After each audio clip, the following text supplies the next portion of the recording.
Hello and welcome to the Heads and Volleys podcast with me, Lee Dunn.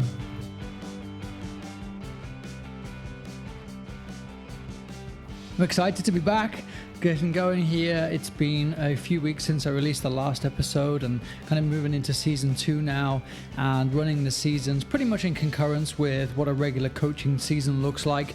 So for me through the summer, it's been fairly busy with starting the A license with the US Soccer Federation and then kind of now moving forwards into this preseason. And that's kind of where today's episode's really going to pick up. And it's really about preparation. And I'm aware that people may already be into the start of their seasons. Many colleges are already back and working through their double days, or many youth soccer organizations start probably beginning to middle of August. So we're maybe a few weeks into August now, but it's still a really important aspect of preparing. And the very first episode I did was about how to prepare, and that was when I interviewed Joey. But now I'm really looking at what you do as an individual that you think is going to be most successful for you or set you up for the most success for your coming season.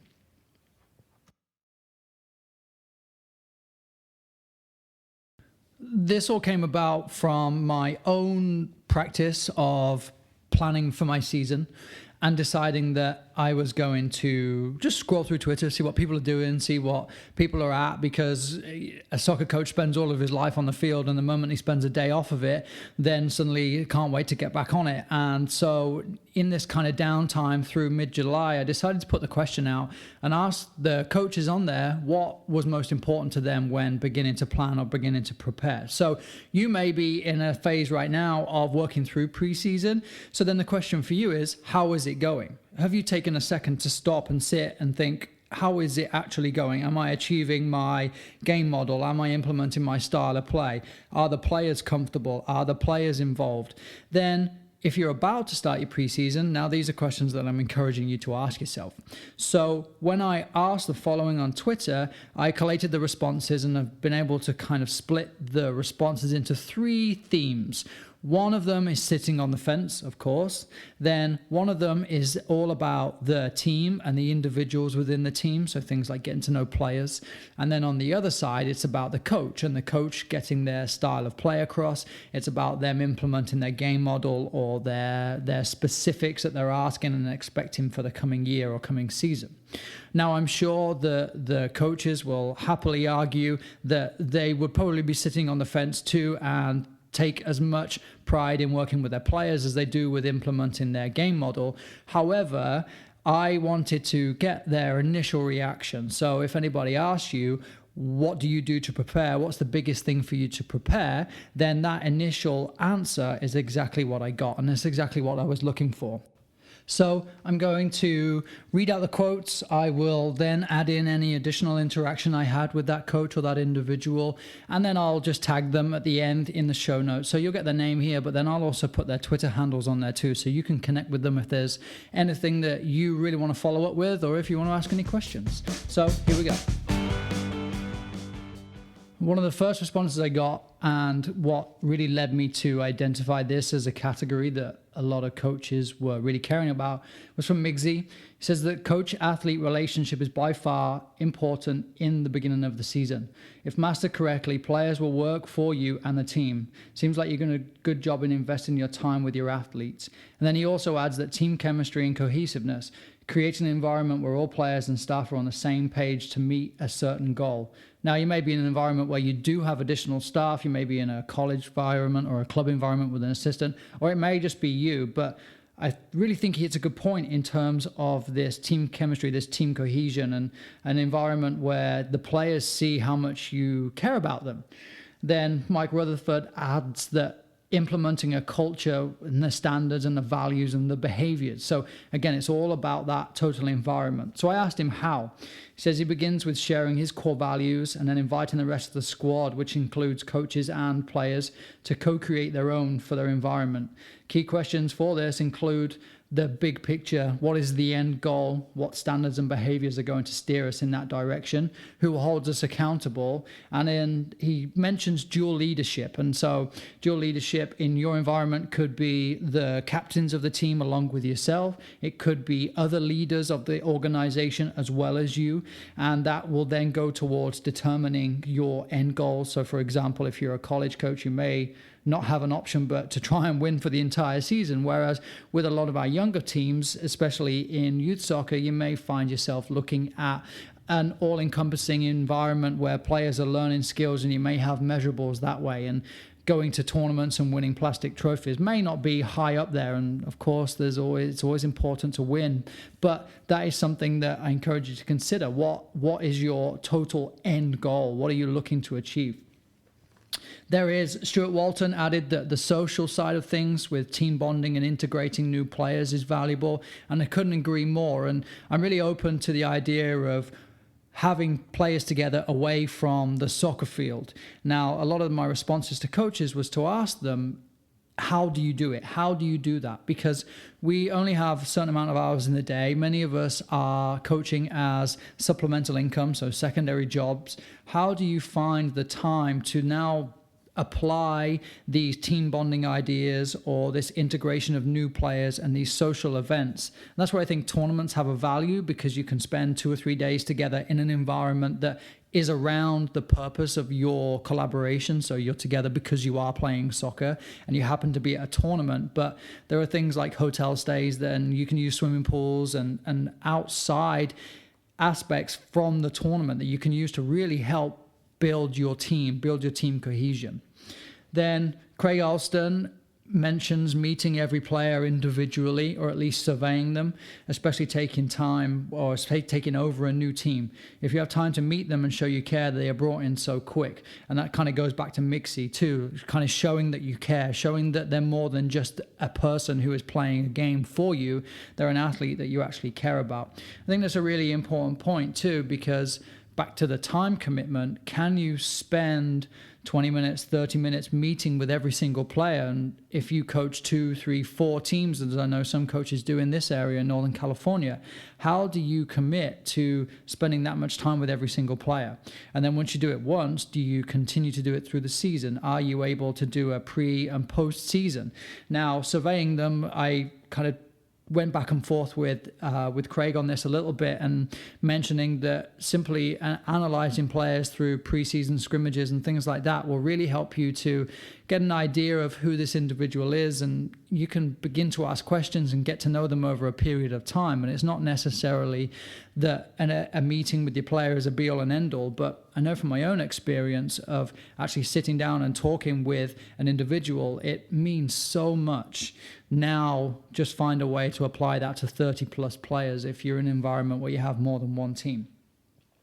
Jason Collinsworth, he mentioned that it's not so much about coach center, but learning as much about each player as possible. Which players need to be pushed, which ones need a pat on the back, what buttons can and cannot be pushed, and then depending on the level, why is each player playing? And I think that's a really, really valuable point that Jason makes at the end there, because many of us may have players coming to us that are playing just because it's soccer season and that's what they do, or they may just be a great athlete and soccer's working for them because you can kick it long and they can chase it.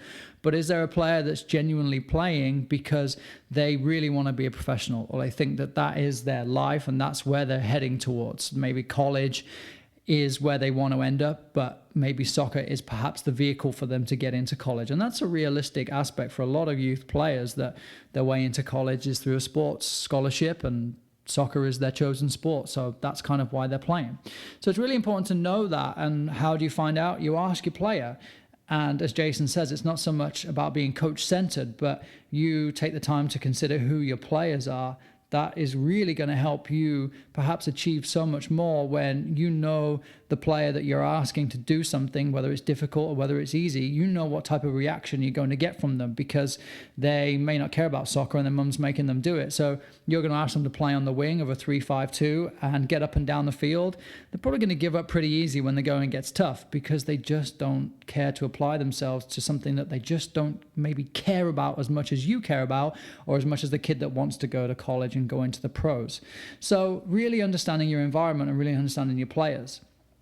And I really like Clay DeVoe's comment where he said that his personal goal, so he set something for himself, but this is really going to benefit the team. And he said his personal goal is to be a better man manager. He says he hopes that his steps pay off in showing the players that he cares about them beyond what they produce on the field.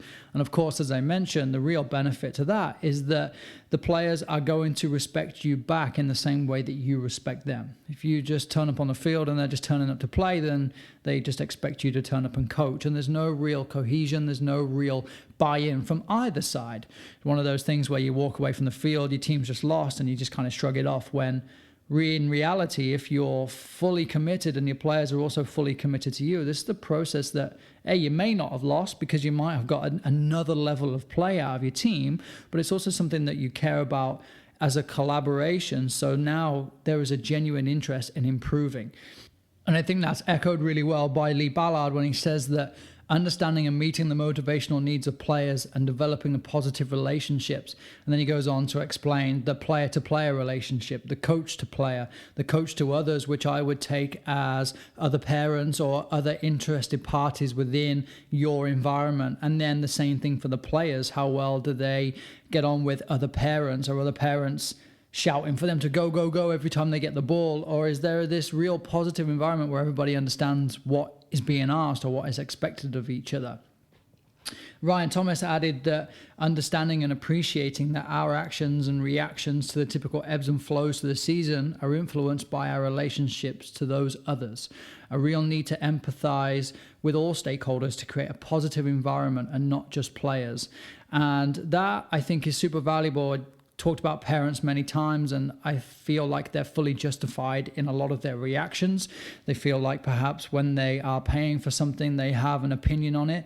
But if you create an environment that is all-encompassing, and it is, as Ryan says, about the reactions to the ebbs and flows, if you have a strong relationship and a strong environment with your players and with all of the stakeholders, such as parents, then a knee-jerk reaction to a loss is not going to happen. You are going to stay the course. You're going to stay with your game model. You're going to stay with your development plan, especially within the environments that I'm typically referencing here with youth soccer clubs.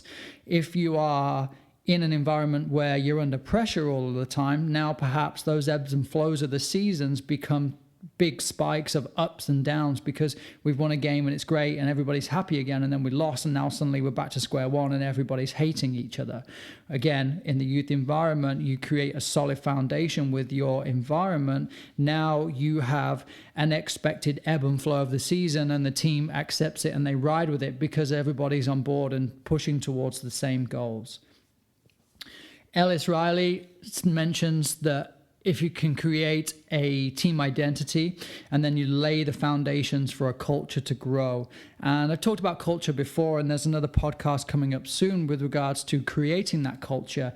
And it's really just what do you want other people to say about your environment? And that's the best way I've found to explain it. So if I am looking to attract a certain type of player or a certain type of family, I think we can all say that nobody really wants the screaming dad or screaming mum on the sideline. So then how do you attract the family that is not that type of person? Well, you create a culture that screaming and shouting from the sideline is not acceptable. And you remove the people that are performing that away from your environment so that your culture becomes this positive that you want, where everybody is relaxed and everybody's enjoying the game. There's one example for you.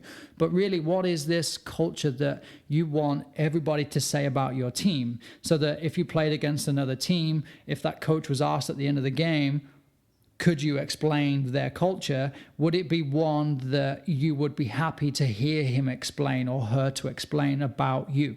That is the best way I can explain what you may be looking for in terms of, as Coach Ellis says, you're laying the foundations for a culture to grow. Then Pete Novoskovsky mentions having a clear team identity with setting values and behaviors and goal setting. And he's the first one to mention this, and I think it's really valuable in terms of setting realistic goals for the team and for your players too. I talked about the player development plan in last season's podcast, and I'll add that to the show notes too. But really important in recognizing what is achievable for your players. And is winning the division or moving into the national championships a realistic goal? Or is it something more collectively where we're just going to try and win half of our games?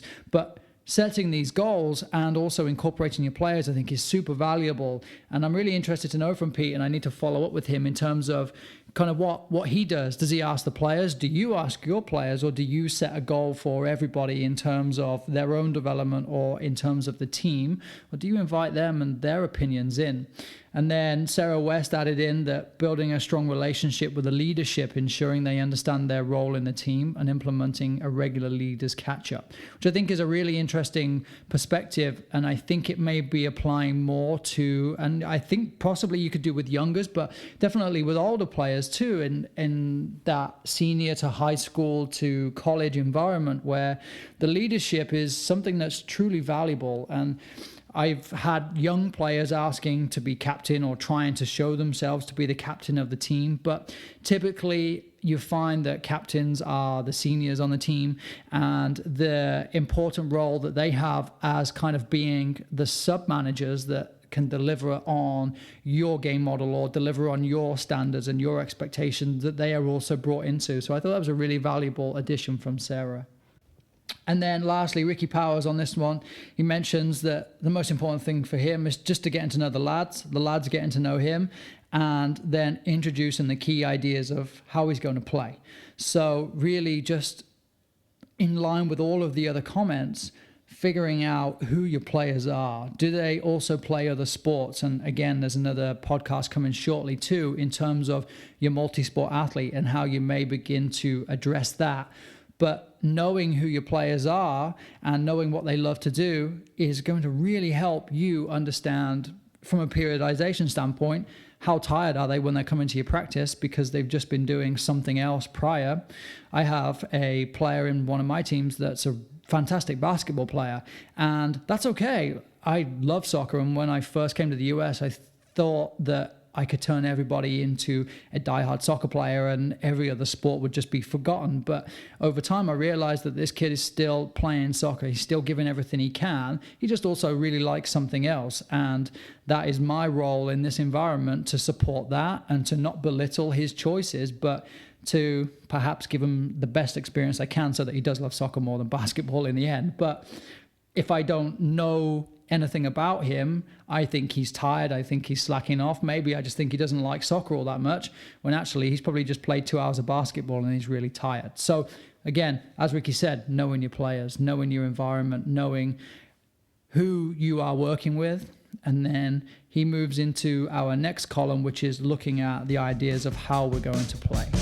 I'm going to call the previous section of comments the player-centered comments, and I think the coaches in that may be happy with that, they may not be, and the coaches coming up may feel like they are building what I would call the performance-centered comments, and they may feel like performance-centered is of the benefit for the players because they understand they may have more success in the season because they understand a certain way to play. But I called it player-centered because it was really about the individual player, and there was very little around the actual performance of the game. And there's many schools of thought in terms of this holistic development and developing the whole player. So when you consider looking at developing an individual as a soccer player, yeah, sure, I think where we're heading right now in terms of this performance-centered comment, that is super valuable, but also we can work on that player as an individual too.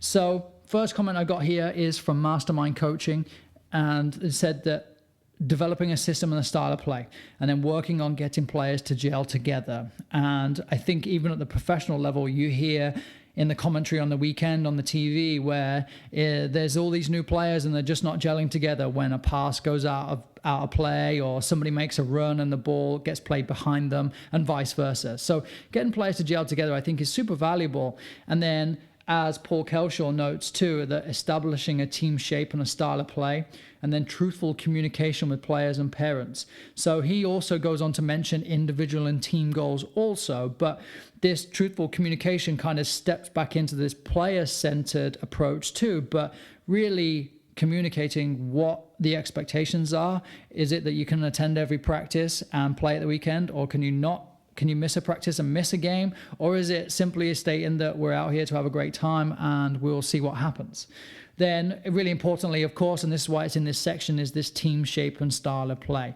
Nothing worse than, and you still hear it on commentary on TV too, that the players don't look like they know what they're doing. So if that happens at the professional level, you're pretty sure it's going to be happening in our regular recreational and competitive soccer programming. So really establishing that from Paul, I think, is super valuable.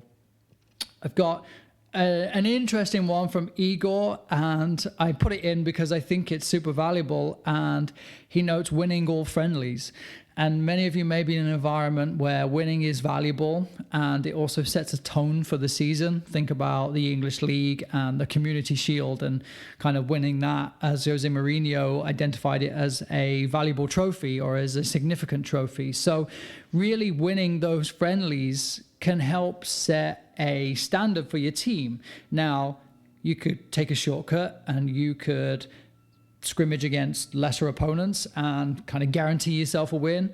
But I think it's a valuable point, and it's kind of said with a bit of tongue in cheek, I think, but it's a really valuable point that if you start off on a winning foot, it's really going to help you push on to the rest of the season and continue to receive that buy-in from the families and from the players.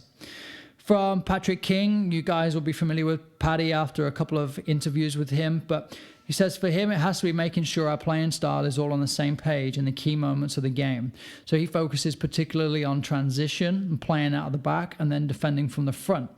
Most of the pattern play or choreography he will do over the season will occur in the next few weeks or in terms of the pre-season. So he really sets his stall out as to this is how we're going to play, this is why we're going to do what we do, and we're going to practice it till we get it right. And you may be along that line of thought too, that you'll get to know the players as you are implementing this style and announcing these expectations as the game has continued to develop within your own practice and within your own environment. Because I think you can really get to know players when they're under a stress, when they're under this pressure to perform, and especially if they're new to your environment too, then you can begin to set these expectations right away. And it's not like you're going to have a couple of nice team meetings and everything's going to be great and you go bowling together and then suddenly you get on the field and you're asking this kid, to reference the example earlier, to run up and down the wing, and you haven't realized that he just doesn't care because you're already 3 weeks in and you haven't really seen much of him. So really important from Paddy there, I think, that you set your stall out and you say, this is how we're going to play, this is what we're going to do, and you're going to become familiar with that really, really quickly. A couple of funny ones. Nicholas Rizzo, he added, stay healthy. And I think from a super competitive and performance environment, staying healthy is, of course, key. I heard the other day during the NFL preseason, they were talking about how players play to avoid getting injured. And I'm sure there may be elements of that, especially at a higher level of play. And I think that even from a coaching perspective, staying healthy mentally, that you have a plan, you have a periodization plan or a game model that you are following, so that you're not just darting all over the place and moving from defending up in the final third to then suddenly defending set pieces and moving your focus all over the place, that your players are getting confused. They're joining into the season with not really understanding what the main concepts are. And as Paddy says, he focuses on transition, he focuses on playing out the back, and he focuses on defending from the front. Those are the three key moments that he sits on. Then the rest of it will develop around that. But in terms of staying healthy, I think mentally for a coach, you know exactly what you're working with and what you're trying to bring into everything that you do. Then I've got John Adams notices, and this is old school, run as much as you can, touch the ball as little as possible. And I think this is something that I've seen a lot of, unfortunately, here in Northern California, that high school soccer is a winter sport. And we tend to find that players are finishing their club season in November, and they're jumping into their high school season. Well, the high school coach hasn't seen the players, seems to have, and here's my experience, seems to have forgotten that those players have also been playing prior to coming to the high school team. And so the first thing they want to do for the first week or what have you is fitness. And it just blows my mind. And that's kind of part of the reason why I added John's comment. And I think, again, this is probably a tongue-in-cheek, that we're all of this progressive mindset that the game can be the teacher, and you can get fit by using the ball and using a periodization plan that accounts for the activity level and the intensity that you require. But why would you, as a coach, not know anything about your players? And kind of going back to the player-centered comments in terms of asking who they are, what they do, where they've been, then you may understand that, oh, actually, these players play at a really high level. Or perhaps your team is coming to you from another club, or as a bunch of players that have been playing on tournament teams throughout the summer.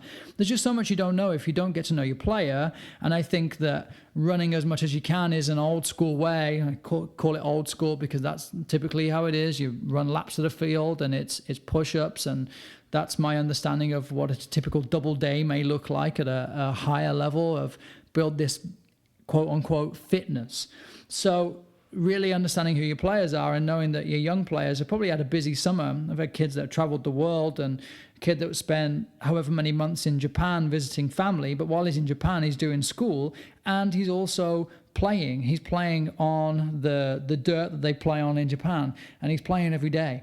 Now, I don't know that if I don't ask, and now I can do with that what I will. And part of that is definitely not going to be making him run because he's already been playing. So then I want to look at Mark Jenkins here. He mentions that for his age group, technical work to build up football-related fitness and match sharpness, along with tactical elements that we'll work on in more detail during the season. So he uses it to begin to shape his season and not necessarily get all of his points across. And the reference to working in his particular age group identifies that he's working with some younger players that have likely forgotten what he was teaching them in the previous season. So again, really understanding who your players are, but understanding what your players may be able to comprehend. So you have a pre-season and you have younger players. You can't necessarily load your entire game model onto them and expect them to be able to deliver. So he introduces some foundations and then begins to build on that throughout the season. And there's nothing better than, I think, to be able to constantly reference. Do you remember when? Do you remember this? What were we looking for in this moment? And I do a lot of preseason meetings with my players, and I present general concepts. So I use the same approach as Mark here in terms of saying, we have the ball in our defensive third. These are some of the core principles that our team is working through when we have the ball here, when we have the ball in the attacking third, or when we don't have the ball. So these are simple concepts that we can enhance on the field and really challenge the players to see more of, or at least to dive into more. So I'll move into the guys that I feel like sat on the fence and kind of touched on both sides more so and more obviously than the player-centered or the performance-centered comments. And it starts with Johnny Pritchard, and he mentioned team chemistry and then playing style. And he mentions a couple of key things here in terms of identity, and I will take that back to kind of the culture and in terms of identity of who the team is, who we are collectively, how we are doing what we're doing. And then also he talks about squad DNA. So you will identify leaders, you'll identify the maybe the core groups within your team. So I have 4 or 5 players in one team that all go to school together. And you can guarantee that when I say get into pairs or get into fours, those are the fours that are getting together. So from the very simple level of what's the DNA of the squad like to, in terms of the bigger picture, what are we trying to achieve here? What is our team chemistry like, and how do we get it right? And how does that then impact on the field? So I think that's a really valuable thing from Johnny here. And so then I asked him, who does all of this? Does he do all of it? Does he have staff? So how are you implementing all of this? And he simply mentions that if he has plenty of fun sessions with an emphasis on team games, it's just important. And then he also gives players the power to design their own practices. So it's a really interesting perspective that take the performance coach-centered comments in terms of implementing a specific style and implementing your game model. I don't know if any of those coaches would be open to allowing their players to deliver a practice. then, or designing their own practice, unless it's along the lines. But again, that's something that as a coach, if you're trying to set a standard for your players where you are expecting them to achieve X, Y, and Z, I'm not sure a coach would let go of that power. Maybe they will, maybe they won't. Maybe Johnny does. But then the idea of fun sessions and a team emphasis. So you're building competition, but you're building competition within the squad overall. So it's green versus orange. And I do this a lot where it's mini games, 4v4s, 8v8, whatever the focus is. And then at the end of it, we have a winner and a loser. But right after that, my comment is, okay, take your penny off, drop it on the ground, come on in, because we've gone from teams to a squad. And that's always a really nice note that, yeah, you may have been a loser, yeah, you may have been a winner, but collectively we're all winners because we're a squad. Jen Q commented and noted the assimilation of new players, then teaching of formation and communicating player roles on and off the field. She made a comment of settling set plays. And that's always something really interesting. And I have a set pieces portion on my website where I'm trying to encourage a consistent picture for the player. So there's options within the set pieces, but it's a really interesting thing from Jen, and I think is applicable across all levels, that set pieces really can make or break a game. And if you're winning 1-0 and you concede a corner, I know from a lot of youth soccer experience, that's like the old Football Manager game where anytime there was a corner on the GIF, you knew that was going to be a goal. It's almost like a glitch in the game, that it's an instant pressure and everybody feels it. So I side with you there somewhat, Jen, that having this set play idea nailed down and players knowing their roles, I think is super valuable. So she talks about teaching the formation and then bonding, but then also play. So I agree with you also there. The more you play, the better, the more your players are going to become familiar with each other, the more they're going to move through the phases of team development. So when you're forming, then everybody's kind of nice and everybody gets on with it. But the more you play, the more they're going to go through this kind of storming stage and begin to question each other and begin to call each other out. Now, if we can get through all of that in our pre-season, now we're looking pretty nice for the start of the season because we've got a lot of our issues out of the way. We've been able to identify those player roles on and off, as Jen says. And then we've been able to identify this solid game model, as Paddy said, and as others have said, in terms of our style of play and what our team is looking to achieve when we're playing. And then I'll wrap up here with Byron. He mentions he kind of took both approaches really and said on the field, it's implementing your style of play. And then off the field, it's setting standards and expectations for the year for the team. So if we can encompass everything, I think Byron sums it all up there nicely. And I'm interested to know how you do it off the field. As I said earlier, are you able to spend time in a classroom, or do you sit on the side of the field for 10 minutes and identify these things? I use a lot of Google Forms in asking players questions. So it's anonymous in terms of them presenting it in front of a group, and especially in a new group environment where people are afraid to have a voice or they're too shy, especially if they're coming into a team that's already been established with 10 players, for example, returning. Now, I ask them to do things electronically because they're screen age athletes, so they know exactly what they're doing, and their parents have no idea how to use a Google form. But for them, it's super simple for them, and it's super interactive, that it's kind of on their level. So I think off the field, there's lots of ways you can look to develop this. And a lot of mention from Byron here kind of sums everything up in terms of the performance environment, is this style of play. And we can look to a style of play, but if you're missing the foundations of your game model, then a style of play is nice, but then it almost becomes a buzzword. So you're looking at things like the Gegenpress or Tiki-Taka or whatever the next super popular trend of a style of play is. But if you're missing the foundations underneath it of what your game model is, of what you're trying to achieve in all of the thirds of the field and in all of the moments of the game, then your style of play kind of is rendered irrelevant. And I've played against plenty of teams that just decide that they're going to try and win the ball back in 6 seconds because that's what Pep did super well. Well, that's great if you win the ball back in 6 seconds, but if you don't, what do you fall back on? Because that's a wonderful style of play for that moment, but then what? And that's really where I think the game model is super valuable. So really identifying your whole picture and knowing exactly what you're asking of your players in all of the moments. So again, returning to that game model. And you can find more information on my website for that too.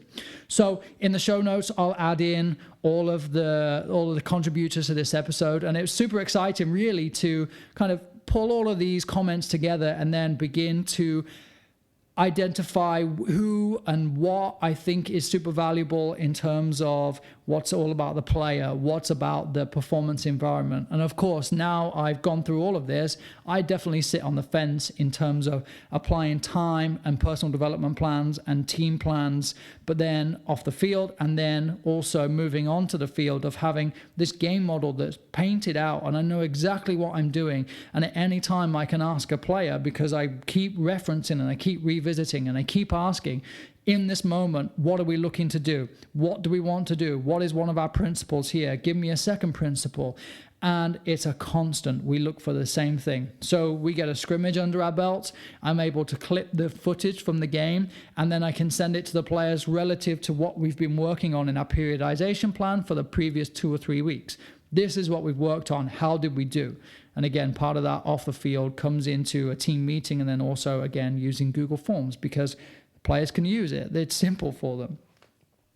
So I really hope that you've taken something away from this. Please share it out there. Please subscribe. Leave me a rating on Apple Podcasts or wherever you're listening to this. I'd really appreciate that. Give me a retweet on this too. And I will be putting more material out there. I have things like the hashtag practice coaching going on. Whenever I get some footage from a game, I love to share it out and encourage people to share what they would do in that moment. So identify what they're seeing and then identify how they would begin to address it. As I always reference to Twitter, I love it because it's an environment full of people that are looking to do the same thing, and that's to better the game. And ultimately, that's what this podcast is all about.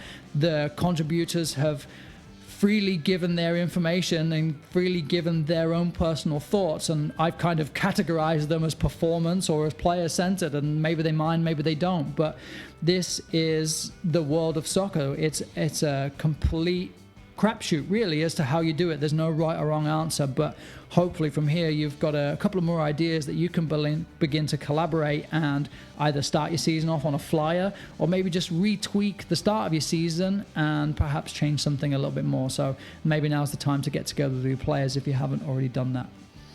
Thank you so much. Thank you as always to Tactical Pad for their sponsorship. You follow me on Instagram or on Twitter. It's at LeeDunneSoccer on all of them. You'll see me using those GIFs. I've recently just got a new VO camera, VEO, so you can find them at VO Share Sport. And follow that footage. It's brilliant. So I'm using the GIF and then tying it into moments of the game, and then I'm sending it to my players. This is kind of part of my promise to the players in the preseason that I will give them the best opportunities to succeed this season, and part of that comes down to the quality of the material that I can use and provide to them. So a huge thank you to Tactical Pad and a huge thank you to VO also. More material always coming from Heads and Volleys and from me at LeeDunneSoccer, coming soon.